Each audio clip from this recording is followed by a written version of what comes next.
Hi hello I know मी खूप उशिरा vlog टाकते पण मला मुन्नारची सिरीज तर कंप्लीट करायची आहे. तर आम्ही मुन्नारच्या सेकंड डेला गेलो होतो टेकडीला.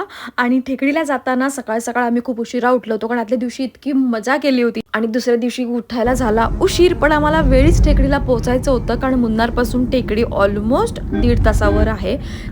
लिपस्टिक लावून माणूस झोपलेला आहे आणि आयुष्याला कंटाळलेली आहे ट्रॅव्हलिंगला. काय करू आणि काय नको. मला वाटतं खरं तर शुभमनेच हा व्लॉग करायला पाहिजे होता मुन्नारचा, कारण तोच सगळ्यात जास्त एक्सायटेड होता. आणि मग आम्ही वळणं घेत पोहोचलो टेकडीला आणि तिकडे पोहोचल्यानंतर पहिलं आधी एलिफंट राईडचं बुकिंग करून टाकलं आणि आम्ही पोहोचलो एलिफंट पार्कमध्ये. आता एक्झॅक्टली आम्ही कुठे गेलो होतो हे मी माझ्या यूट्यूबच्या व्लॉगमध्ये टाकणारच आहे, सो तुम्हाला तिकडे एक्झॅक्ट सगळी माहिती मिळेल. आम्हाला थोडंसं वेट करावं लागलं कारण ऑलरेडी तिकडे वेटिंग होतं, पण मजा आली.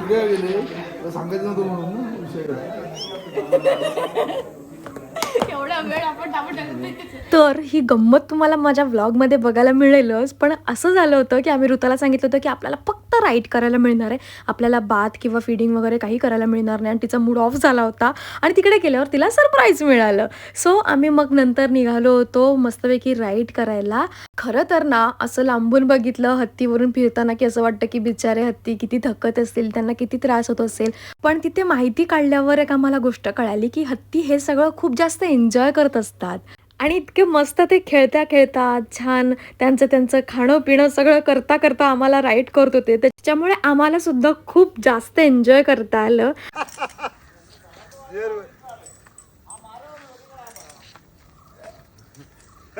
एवढं फिरून आल्यानंतर हत्ती थकला पण असणार. ओ सॉरी, फिमेल होती ती. तर तिला आम्ही मस्तपैकी फिडिंग केलं, जिचं नाव होतं कावेरी. आणि मग आम्ही गेलो होतो बाथ आणि शॉवरसाठी. गेल्या गेल्या ऋता आणि शुभमने नंबर लावला. मस्तपैकी हत्तीला आंघोळ घालणं, त्यांच्यासोबत पाण्यात खेळणं, हे सगळं आपण फक्त असं विचार करतो, पण इतकं मस्त वाटत होतं ना सगळं त्यांच्यासोबत हा टाइम स्पेंड करताना. आणि असं म्हणतात हत्तीला अजिबात उष्णता आवडत नाही, त्याच्यामुळे पाण्यामध्ये खेळायला त्याला जास्त आवडतं. आणि त्याच्यामुळे त्याने सुद्धा खूप छान टाइम स्पेंड केला आमच्यासोबत आणि खूप मस्त शॉवर सुद्धा घेतला आम्ही त्याच्याकडून.